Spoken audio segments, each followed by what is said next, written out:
Daily. Taste the Daily. అటువైపు వెళ్తారా? ఆయన మీరువే చెప్తావు అటువైపు వెళ్ళొద్దమ్మా, వైపు రండి. మన బీసీలని, మన ఎస్సీలని, మన ఎస్టీలని, మనందరి హక్కుల కోసం, మన బడుగు బలహీన వర్గాల కోసం, మన రైట్స్ కోసం, మన రిజర్వేషన్ కోసం ఫైట్ చేస్తా ఉన్నాడు అంబేద్కర్ మహానుభావుడు. అప్పుడు అగ్రవర్ణాలు ఉన్న కొంతమంది మన బీసీలందరిని పట్టుకొని ఊరికి దూరంగా ఉండే మాలమాదులతో ఎందుకెళ్తారు మీరు? మనందరికీ దూరంగా ఉండే కొండల్లో కోయలో ఉండే ఎస్టీలతో ఎందుకెళ్తారు మీరు? మీరు మాతోనే ఉండండి అని చెప్పిన తర్వాత మనందరం కూడా ఏం చేసామంటే చివరికి హిందూస్ కానీ ఫీల్ అయిపోయి అలా వెళ్ళాం. కానీ ఆనాడే we lost our chance, that reservation chance. Ambedkar కన్నీళ్ళు పెట్టుకున్నాడు, ఏడ్చారు. This is actual what happened 31లో. తర్వాత స్వతంత్రం వచ్చింది 1953లో. ప్రప్రదంగా జవహర్లాల్ నెహ్రూ గారు, కలెక్టర్ గారి నాయకత్వంలో మండల కమిషనర్ బీసీ కమిషన్ ఏర్పాటు చేశాడు. ఆయన బీసీ కమిషన్ ఏర్పాటు చేసినప్పుడు మీరు నమ్మండి, మనకి రిజర్వేషన్ కోసం ఒక కలెక్టర్ గారు ఫైట్ చేస్తున్నప్పుడు మైసూర్లో MR Balaji versus Mysore government కోర్టుకు వెళ్ళింది కేసు. ప్రతిదీ ఇప్పటికే ఎస్సీలకి ఇంత శాతం ఉంది, ఎస్టీలకి ఇంత శాతం ఉంది, బీసీలు కూడా మీరు రిజర్వేషన్ ఇస్తే మా అగ్రవర్ణాలు ఏమైపోతాం, మా ప్రతిభ ఏమైపోతుంది అని గోల పెడితే సుప్రీంకోర్టు 50% మించి వెళ్ళకూడదని చెప్పింది. అలా చెప్పింది కానీ సుప్రీంకోర్టు చెప్పిందే ఓకే. అలా సుప్రీంకోర్టు తర్వాత చెప్పిన తర్వాత మీరు నమ్మండి, మళ్ళీ 75 తర్వాత ఎమర్జెన్సీ కొలాప్స్ అయిన తర్వాత, జనతా గవర్నమెంట్ వచ్చిన తర్వాత మొరార్జీ దేశాయ్ గారు, పిపి మండల్ ప్రథమ బీసీ మంత్రి, తమ్ముళ్ళారా మీరు నమ్ముతారా?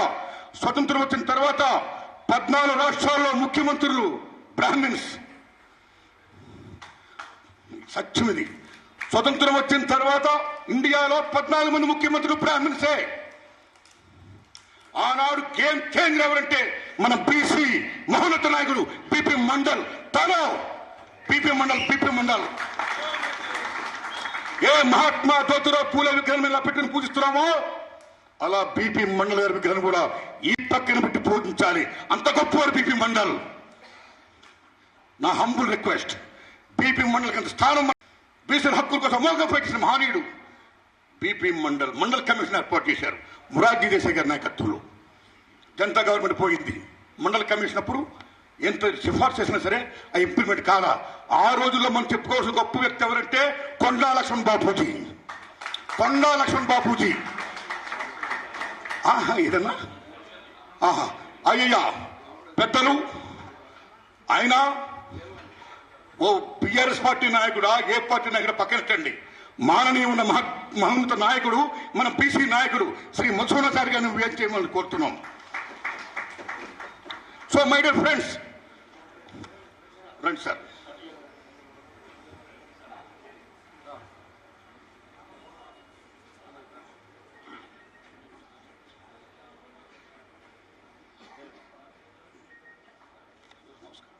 నమస్కారం అండి.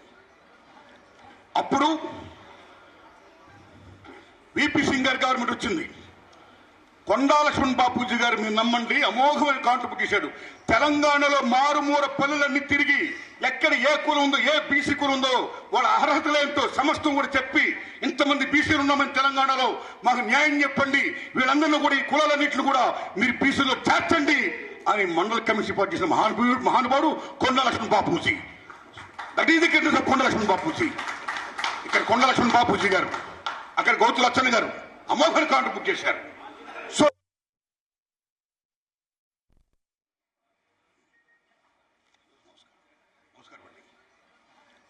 అప్పుడు విపి సింగ్ గారి గవర్నమెంట్ వచ్చింది. కొండా లక్ష్మణ్ బాపూజీ గారు మీరు నమ్మండి అమోఘమైన కాంట్రిబ్యూట్ చేశాడు. తెలంగాణలో మారుమూల పల్లెలన్నీ తిరిగి ఎక్కడ ఏ కులం ఉందో, ఏ బీసీ కులం ఉందో, వాళ్ళ అర్హతలేంటో సమస్తం కూడా చెప్పి ఇంతమంది బీసీలు ఉన్నామని తెలంగాణలో మాకు న్యాయం చెప్పండి, వీళ్ళందరినీ కూడా ఈ కులాలన్నింటిని కూడా మీరు బీసీలో చేర్చండి అని మండల కమిషన్ ఏర్పాటు చేసిన మహానుభావుడు Konda Laxman Bapuji. That is the credit of Konda Laxman Bapuji. ఇక్కడ కొండా లక్ష్మణ్ బాపూజీ గారు, అక్కడ గౌతు లచ్చన్న గారు అమోఘమైన కాంట్రిబ్యూట్ చేశారు. సో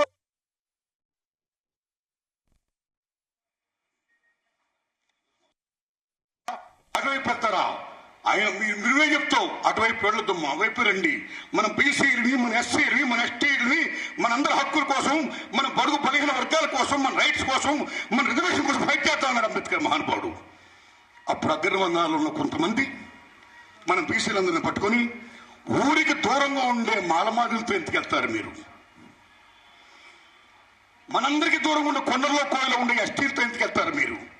మీరు మాతోనే ఉండండి అని చెప్పిన తర్వాత మనందరం కూడా ఏం చేసామంటే చివరికి హిందూస్ కానీ ఫీల్ అయిపోయి అలాగే వెళ్ళాం. కానీ ఆనాడే we lost our chance, that reservation chance. Ambedkar కన్నీళ్ళు పెట్టుకున్నాడు, ఏడ్చారు. This is actual what happened 37-31లో. తర్వాత స్వతంత్రం వచ్చింది.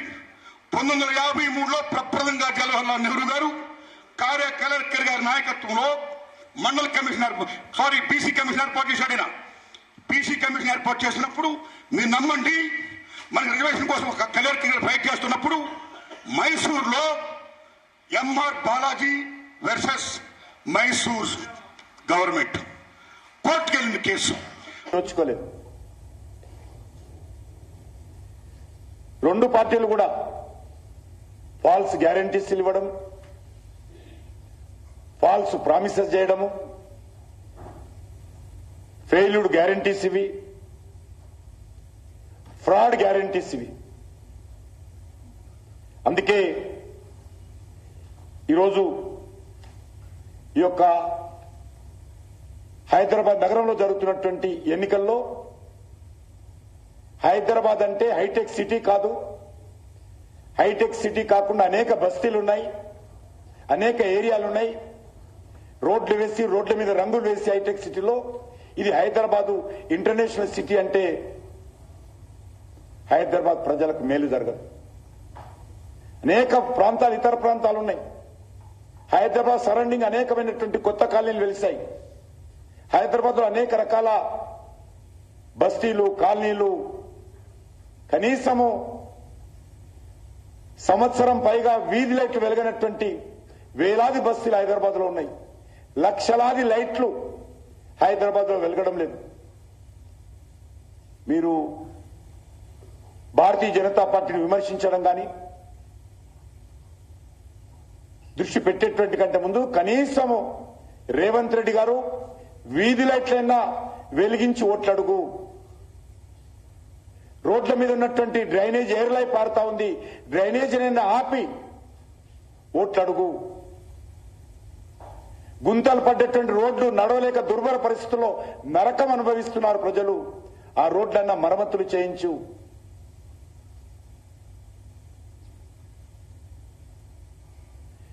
తాగునీటిలో కలుషితమైనటువంటి నీరు వస్తా ఉంది, కనీసం త్రాగునీరైనా స్వచ్ఛంగా ఇవ్వాలి.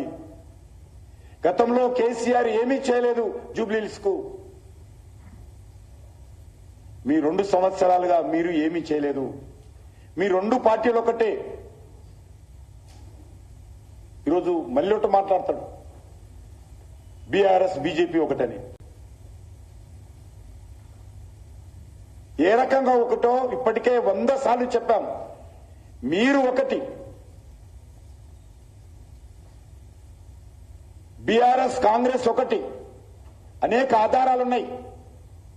మీ కాంగ్రెస్ పార్టీ ప్రభుత్వంలో కేసీఆర్ మంత్రిగా ఎలగబెట్టాడు.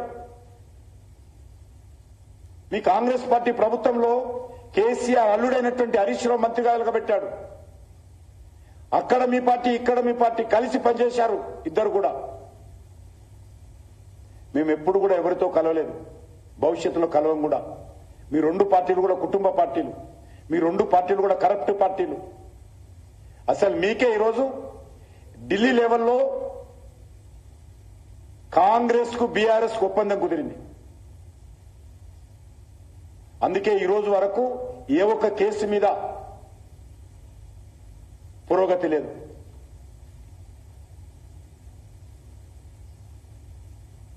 బీజేపీకి వ్యతిరేకంగా ఢిల్లీ స్థాయిలో బీఆర్ఎస్ పార్టీ, కాంగ్రెస్ పార్టీ ఒప్పందాలు కుదుర్చుకున్నటువంటి వాస్తవం కదా. కేంద్ర కాంగ్రెస్ పార్టీ ఏ రోజు కూడా కేసీఆర్ వ్యతిరేకంగా, టీఆర్ఎస్ వ్యతిరేకంగా మాట్లాడదు. ఈ రాష్ట్రంలో కూడా ఈ 2 పార్టీలు నువ్వు కొట్టినట్టు చెయ్యి, నేను ఏడ్చినట్టు చేస్తాన్న విధంగా ఈ 2 పార్టీలు వ్యవహరిస్తా ఉన్నాయి. అందుకే ఈరోజు ముఖ్యమంత్రి గారు హైదరాబాద్ సిటీకి దిక్కు లేదు, వీధి లైట్లు వేసే పరిస్థితి లేదు. మరి ఈ పరిస్థితుల్లో భారతీయ జనతా పార్టీది అదేవిధంగా మా పార్లమెంట్ సభ్యులను విమర్శించడము ఎంతవరకు సమంజసమని ఈ సందర్భంగా నేను మనవి చేస్తా ఉన్నాను. ముఖ్యమంత్రి గారు జూబ్లీహిల్స్ ఎన్నికలకు సంబంధించి ఈరోజు చూశాం, ఒక వర్గానికి సంబంధించినటువంటి మత పెద్దలను పిలిచి ప్రత్యేకమైనటువంటి సమావేశం పెట్టుకుంటారు.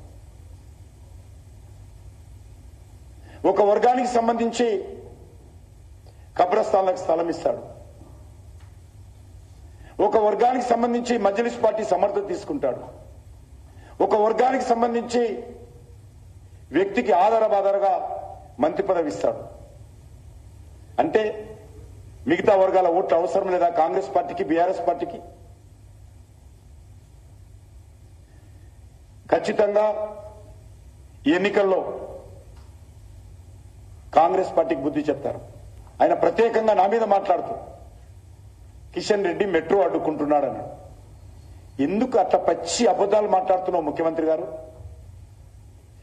మెట్రో ఈరోజు ఎల్ఎన్టీతో మీరు కొనుగోలు చేస్తామనేటువంటి ప్రాసెస్ పూర్తి కాలేదు. ఎల్ఎన్టీ నేను మెట్రో నడపనని చెప్తున్నది. ఎల్ఎన్టీ ఎండీతో మీరు కలిసి ఫోటోలు దిగారు. రాష్ట్ర ప్రభుత్వం ఎల్ఎన్టీ టేక్ ఓవర్ చేస్తున్నది. ఆ ప్రాసెస్ పూర్తి చేసుకున్నారా? ఆ ప్రాసెస్ పూర్తి చేసుకున్న తర్వాత డీటెయిల్ డిపిఆర్ ప్రిపేర్ చేశారా? డీటెయిల్ డిపిఆర్ ప్రిపేర్ చేసి రాష్ట్ర ప్రభుత్వం మాత్రమే పూర్తిగా బాధ్యత తీసుకున్నట్టుగా డిపిఆర్ లో తయారు చేశారా? తయారు చేయకుండా నన్ను అడిపోసుకోవడం ఏంటని అడుగుతా ఉన్నాను. నా మీద ఆరోపణలు చేయడం ఏంటని అడుగుతా ఉన్నాను. ఈ ఇంత పచ్చి అబద్ధాలు, బురద జల్లేటువంటి ప్రయత్నం, బట్ట కాల్చి ముఖం మీద వేసేటువంటి ప్రయత్నం ముఖ్యమంత్రి చేయడం ఏదైతున్నదో సమంజసం కాదని ఈ సందర్భంగా మనం చేస్తున్నాం.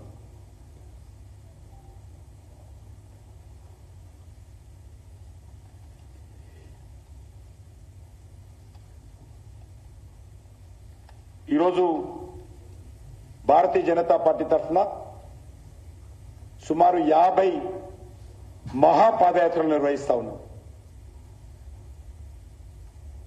మేము ఎన్నికల్లో ముందు నుంచి నిర్ణయం తీసుకున్నాం. పెద్ద కార్యక్రమాల కంటే ముందు మా పార్టీ పోలింగ్ బూత్ స్థాయిలో ఇంటింటికి వెళ్లి ఇంట్లో ఉన్నటువంటి ప్రతి వ్యక్తిని కలిసి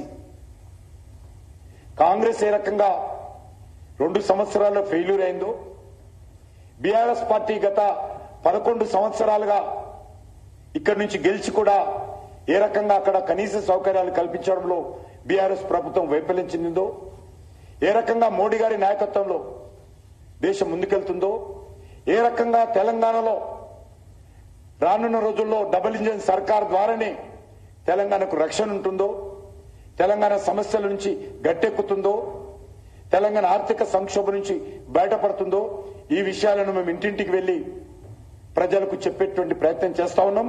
అందులో భాగంగా ఈరోజు 50 మంది ముఖ్యమైనటువంటి నాయకులందరూ కూడా జూబ్లీహిల్స్ లో ఇంటింటికి వెళ్లేటువంటి మహాపాదయాత్ర కార్యక్రమం కొద్దిసేపట్లో ప్రారంభం కానున్నది. ధన్యవాదాలు.